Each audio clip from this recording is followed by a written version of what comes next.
नमस्कार दोस्तों। आज अपने इस क्रम में मैं आज बात करूंगा कन्या राशि की। कन्या राशि के लिए हमें ये बहुत समझना है कि शनि का जो प्रभाव आ रहा है वो कहाँ पर और कैसे इसको फल देगा।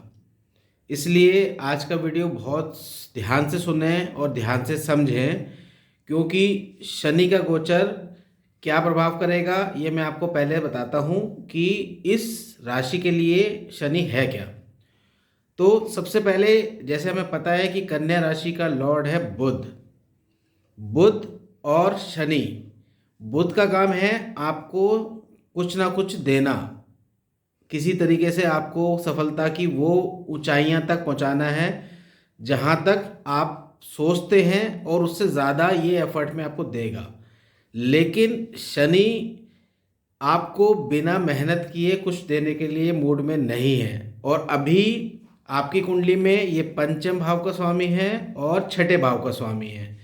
तो पंचम भाव में शनि यानी पढ़ाई के घर में जब शनि बैठा होता है तो हर तरीके का आलस, हर तरीके की एफर्ट आपके काम नहीं आ रही है।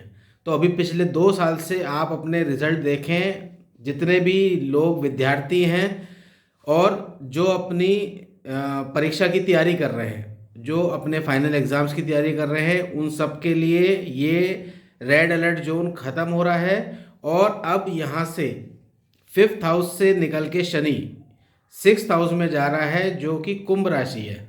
ठीक है, यहाँ पे जो आ रहा है तो आप अपनी तैयारी जो भी स्पीड से आप कर रहे थे, अब उसमें स्पीड आपको बढ़ानी होगी और यहाँ पर ये आपको सफलता की तरफ को लेके जा रहा है।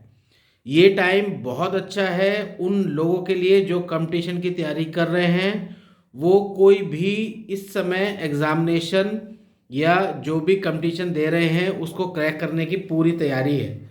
इस समय आपको शनि यहाँ पे आपको पावरफुल बैलेंसिंग दे रहे हैं और यहाँ पर आपको वो काम सारे करने हैं जिसकी आपको अभी तक इच्छा थी कि मैं अपना यहाँ पे ये एफर्ट्स पूरे करूँ और ये टारगेट अचीव करूँ। ठीक है, अब बात करते हैं यहाँ से नौकरी पेशा लोगों की।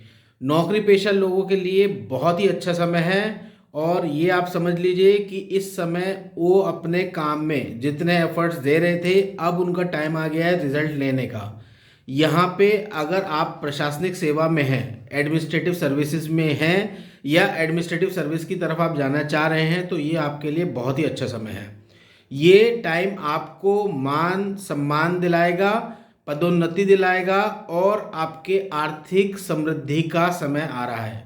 इसलिए आप फोकस कीजिए कि किस तरीके से आप इसको क्रैक कर सकते हैं। ठीक है, दूसरी हम बात करेंगे यहाँ पे गुरु का जो गोचर आ रहा है। गुरु का गोचर अप्रैल में आ रहा है और ये हमें दिख रहा है। तो 7th हाउस में अभी आपके गुरु चल रहे हैं और यहाँ से 8th हाउस में आएंगे। तो सप्तम से जब लगन को गुरु देखेगा तो यहाँ पर आप अपनी बुद्धिमत्ता से, आप अपनी एक्सपर्टीज से, आप अपनी स्किल से उसको उस पोजीशन पे लाकर खड़ा करेंगे कि जहाँ से आपको समझना है और आपको अपनी दुनिया को दिखाना है कि आप भी कुछ है। ये टाइम आपको दिखाने का है। ठीक है, लेकिन 2 चीज़ों का आपको विशेष ध्यान रखना है। पहला, अपना स्वास्थ्य का, क्योंकि शनि की ये स्थिति आपको कहीं ना कहीं आलसी भी बना रही है। तो आपको अपने उस आलस से बचना है। अपना रूटीन बनाइए, अपना टाइम टेबल बनाइए, उसको फॉलो कीजिए, ये आपके लिए बहुत इंपॉर्टेंट है। ठीक, दूसरा, स्वास्थ्य में आपको 2 चीज़ों का विशेष ध्यान रखना है जो कि मुझे इसमें क्लियर दिख रहा है। पहला, मौसम में जब भी चेंजेस होंगी, चाहे वो सर्दी से गर्मी हो चाहे वो गर्मी से सर्दी हो, ये टाइम पीरियड आपके लिए अच्छा नहीं है।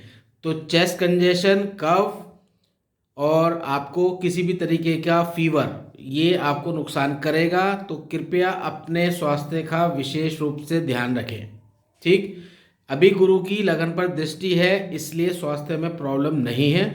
लेकिन जब अप्रैल में गुरु यहाँ से सप्तम भाव से निकलकर अष्टम भाव में जाएगा और यहाँ पर राहु के साथ गुरु राहु चंडाल योग बनाएगा तो दिक्कतें बढ़ेंगी।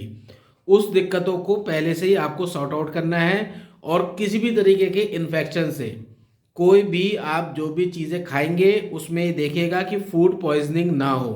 कोई भी रखी हुई पुरानी चीज़ें नहीं खानी है, फ्रिज में रखी हुई नहीं खानी है, कोल्ड स्टोरेज वाली नहीं खानी है, आइसक्रीम या डीप फ्रीज़र वाली चीज़ें नहीं खानी है, इनसे आपको बचना है। ठीक है। दूसरा, आपके लॉर्ड यहाँ पर शनि महाराज नहीं हैं, यहाँ पे आपके लॉर्ड हैं बुध। बुध के लॉर्ड होते हैं गणेश जी। तो आपको गणेश जी को दूर्वा घास चढ़ानी है प्रत्येक बुधवार को। ठीक। दूसरा काम, आपको पूजा करनी है शंकर भगवान जी की। शंकर भगवान की पूजा करने के लिए आप चैंटिंग कर सकते हैं, ओम नमः शिवाय की माला कर सकते हैं, महामृत्युंजय मंत्र का जाप कर सकते हैं, और आप सोमवार को जल चढ़ाएं। जल चढ़ाने से आपके दोनों एस्पेक्ट पूरे होंगे।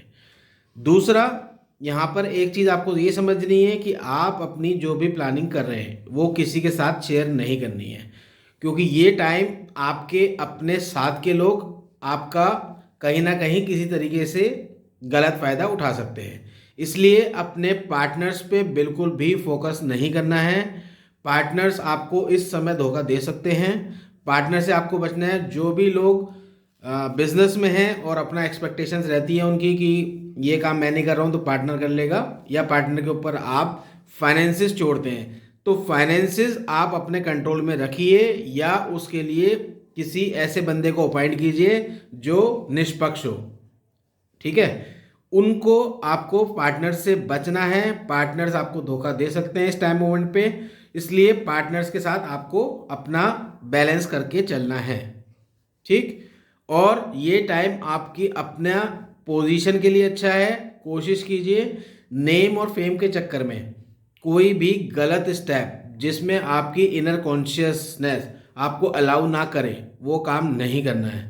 क्लियरली अगर आपको लग रहा है कि ये काम करने में डाउट हो रहा है या आपकी अंतरात्मा आपको गवाही नहीं दे रही है तो वो काम बिल्कुल ना करें। इसी के साथ आज का ये वीडियो मैं यहीं पे समाप्त कर रहा हूँ कन्या राशि वालों के लिए। कल हम बात करेंगे तुला राशि वालों के लिए। तब तक के लिए आज्ञा दीजिए। धन्यवाद।